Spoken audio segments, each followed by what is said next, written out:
And welcome to the last of my What the Wrestling Wrestlemania special episodes.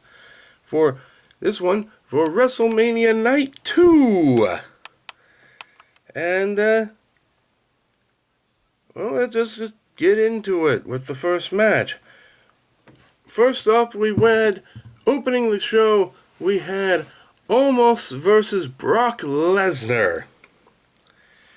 Just two big men throwing themselves at each other and throwing themselves around. Omos looked dominant pretty much most of the match. All through the match, almost. But Lesnar, he got some free shots in and eventually got an opening for an F5, which led to a pin, led to a victory. It was notably short. Shayna Baszler and Ronda Rousey versus Liv Morgan and Natalya, I think. Chelsea Green with Sonya Deville, and Raquel Rodriguez versus Shotzi, alongside Shotzi Blackheart. And this match was pure chaos.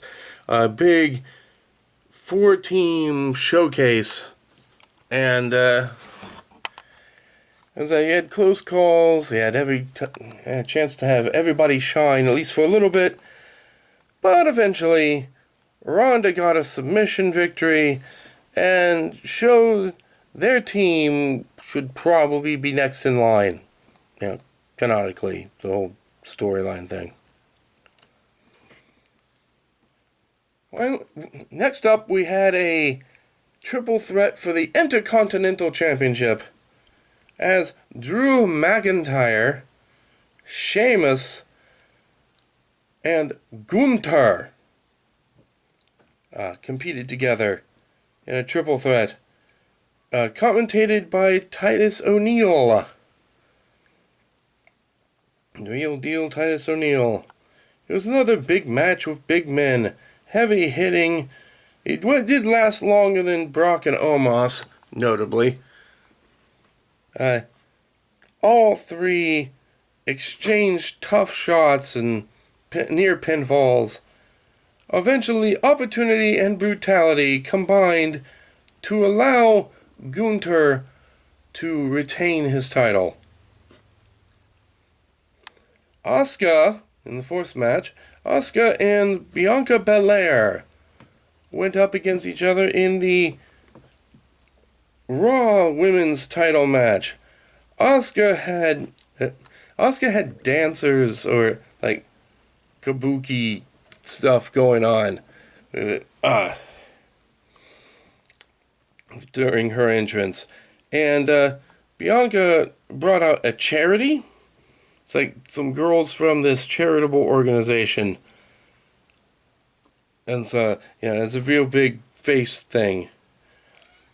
There was a attempt to use the poison mist from Asuka, but it missed.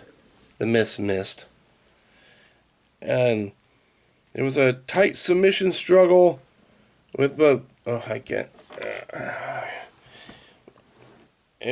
But Bianca Belair got a surprise KOD, and with it, the win. Speaking of surprises, we had a surprise match as The Miz wound up going up against Shane McMahon.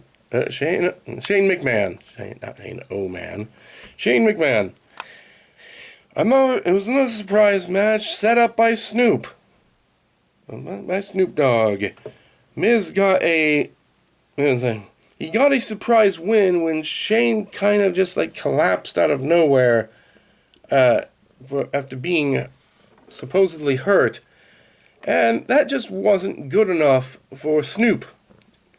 And then instead he took over, and Snoop became the... What did I knock over? No, whatever. And Snoop became the surprise opponent. He eventually got Miz down long enough to drop the, well, it's not the People's Elbow, let's call it the For-Rizzle Elbow, because it's Snoop, and pinned Miz afterwards. What are you getting into?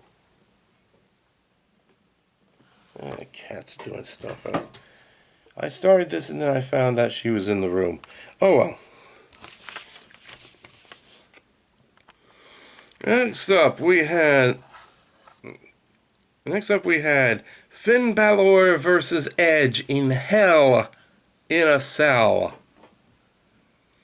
Had a cool introduction brought to you by The Pope's Exorcist, the new movie that's out now or soon. It was kind of cool. And cool gothic entrances for both Edge and Balor.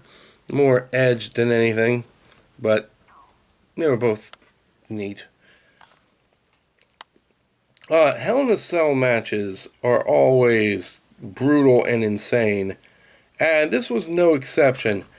As usual, for the demon character of Finn Balor, the demon was shrugging off most hits thrown his way as if they were nothing. At one point, medical crews came out to try to tend to Balor, but the demon was perfectly fine, and that was just pretty much time for the demon to plan, and he got back up and all that stuff.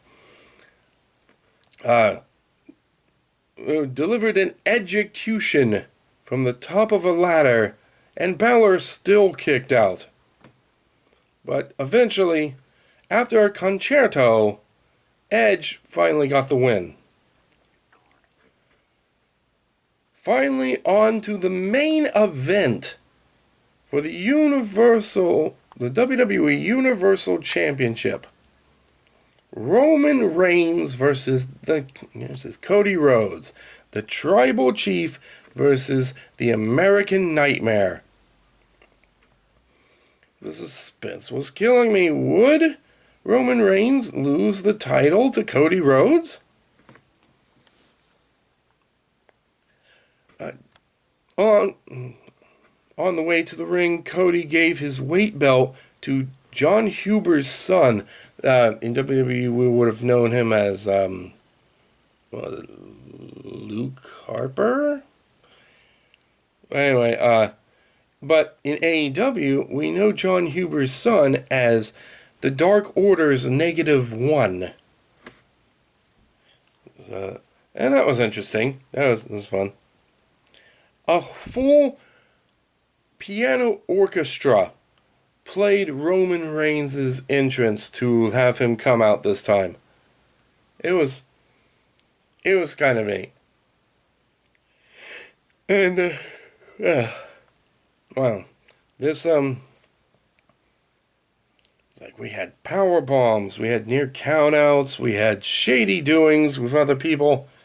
We had Roman going through a table, Cody colors, Solo getting ejected, Crossroads, Superman punches, the pedigree, spears, a figure 4 leg lock. This match had it all and more.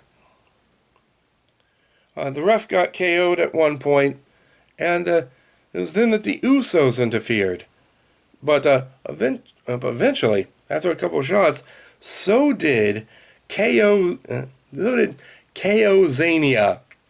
with KO and Sami Zayn, who fought the Usos off and even delivered a powerbomb and a haluva kick to Roman for good measure. Once that was all settled and the ref got back up again, the match went on for a little bit longer.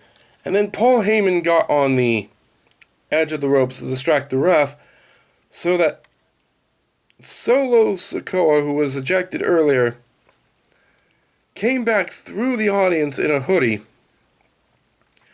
got involved again, delivered the spike to Cody's neck, and it allowed Roman Reigns to hit a spear that allowed him to get the pinfall and retain.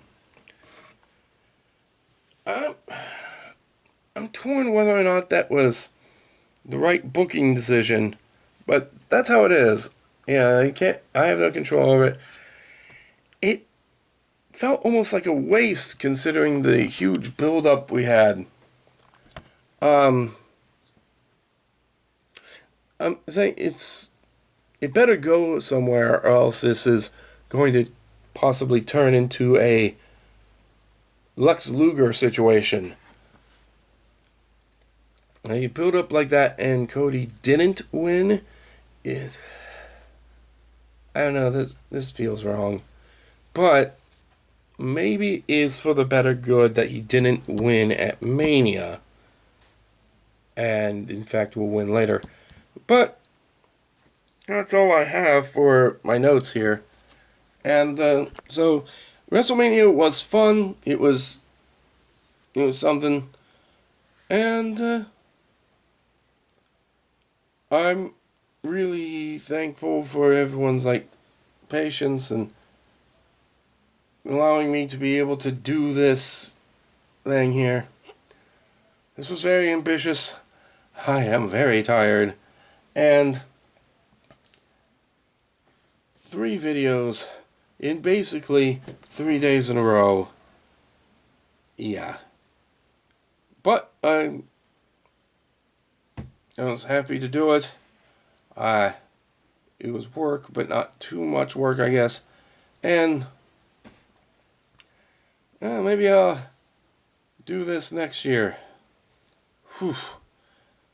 But until we meet again, my friends, until next time, I'll see you in the ring.